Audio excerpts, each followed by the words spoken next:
Hello mga momshikers! So for today's vlog, isi-share lang namin sa inyo mga kaganapan namin ngayong araw. Ito talaga yung pinakaunang araw namin momshibills na mag-i-stay sa aming blue house. At kung matagal na talaga kayong followers ng Aries po, alam niyo yun mga mariko that since 2020 nung kumuha kami ng bahay at 2024 lang ito na turnover hanggang sa kinunti-konti namin ipa-renovate. And now 2025 na and ito talaga yung target year namin para malipatan. So ayun nga mga momshikers, no, bago kami pumunta sa bahay, dumaan muna kami dito sa SM Department Store para bumili ng mga kitchen utensils dahil wala pa nga kaming mga gamit.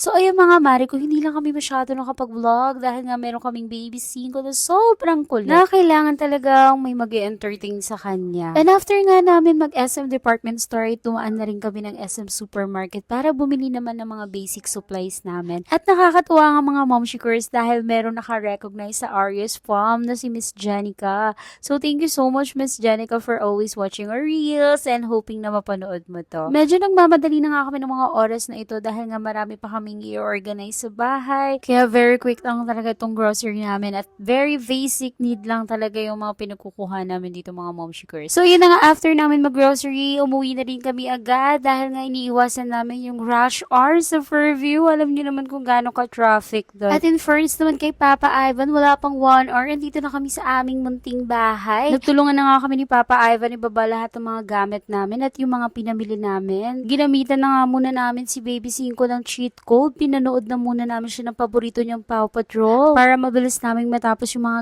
gagawin namin dahil sobrang dami talaga. At ngayon nga lang namin bubuuin itong gas range namin at hindi namin in-expect na ang hirap pala tanggalin ng mga plastic na to. Ito talaga yung pinaka nag-consume ng oras namin. Pero alam niyo ba mga momshikers, ito yung pinakaunang appliances namin at sobrang saya ko dahil na-Germania agad. Pero mga mommy ko, na-win lang kami dito dahil hindi gumagana. Akala namin sira itong gas range. Ayun pala dahil nga mahina ang kuryente namin, hindi gumagana yung igniter. Kaya kailangan gamitan ng lighter. Buti na lang merong naiwan ditong posporo. Nakakaloka ang kuryente dito. Igniter na lang, hindi pa mapagana. Hindi pa talaga pwedeng bumili dito ng ref o kaya kahit washing machine dahil nga masisira ang appliance mo dito. So yun na nga, after namin ma-set up itong gas range namin, ako naman ay nag-organize ng mga pinamili namin at si Papa Ivan ay nagkabit na rin ng gate para sa kusina para hindi makapunta si Baby Cinco doon. Bumili nga pala kami ng thermos dahil nga mahilig kami magkape. So ayan, dahil nga medyo pagod na nga mga person, magtitimpla na ako ng kape kaya ayan, binuksan ko na. So ganitong pakuluan ng tubig muna yung binili namin. Dahil nga mahina pa ang kuryente dito, hindi pa pwede talaga yung mga disaksak at baka masira lang. Habang busy ako sa kusina, si Papa Ivan naman ay sinimulan na rin ikabit itong kortina para naman magkaroon kami ng privacy. At again, dahil nga walang kuryente dito, matutulog kaming open yung mga bintana na yan para naman pumasok ang hangin. Wala naman ako dito sa pagtanggal ng mga sticker. Grabe naman te, sobrang didikit naman kasi. So ayan, nag-exchange muna kami ni Papa Ivan. Siya na nga magtutuloy magtanggal ng mga sticker sa plato at maghuhugas ng plato, mga mare. Habang ako naman ay maglilinis ng kwarto namin. Dahil nga nagkabit si Papa Ivan ng kortina at nagbutas ng pader, mare ko ay talaga namang maalikabok dito. Medyo nahirapan nga ako dito sa bed na ito dahil ito ay king size. Ang bigat pala, Bessie. So, ayan, ang hirap tanggalin ng plastic.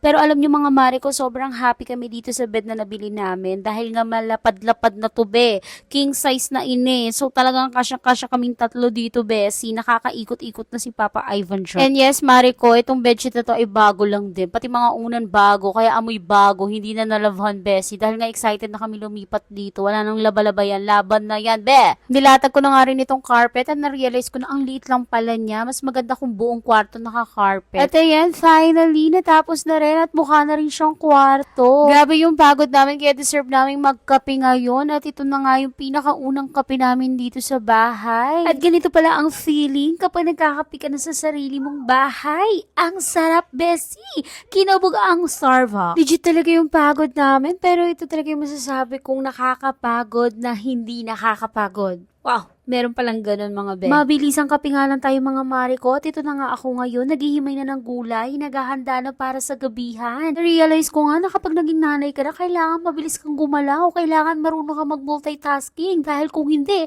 matatambakan ka ng trabaho mga may. Mrs., ano pong niluluto niyo po dyan, ha?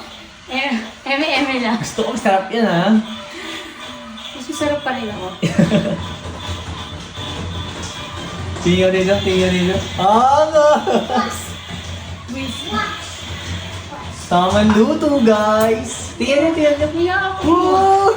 Alam niyo ba mga mare ko, sobrang excited talaga ako magluto dahil halos lahat ng gagamitin ko ay bago. Sobrang sarap pala at nakakaganang magluto kapag may sarili ka ng kusina. Sobrang saya. Pero alam niyo ba mga mare ko, pressure talaga akong paglutuan si Papa Ivan dahil ang kanyang mama ay kapangpangan. Alam naman natin na masarap talaga silang magluto. Kaya talagang nakaka-pressure, baka hindi masarapan si Papa Ivan. Pero ang totoo niya, wala talaga siyang magagawa. Kahit anong ipagluto ko sa kanya, kailangan niyang kainin. Kasi ang totoo niyan, wala na siyang magagawa dahil wala nang atrasan to dahil nakabukod na kami. Charot lang mga mare ko. So in fairness naman, okay naman yung luto ni Ma'am Shibels. Ang problema lang, medyo nadamihan namin tong vegetable salad at yung ulam. Eh di ba nga mga mare ko, wala kaming ref. Kaya medyo masasayangan talaga kami ng pagkain ngayon. Pero pinilit naman namin talagang bawasan pa. Pero ayun, medyo may mga natira pa din. So yun mga mare ko, mga alas 8 na rin ng gabi to. Kaya after namin kumain, pinaliguan na namin si Cinco at natulog na rin kami.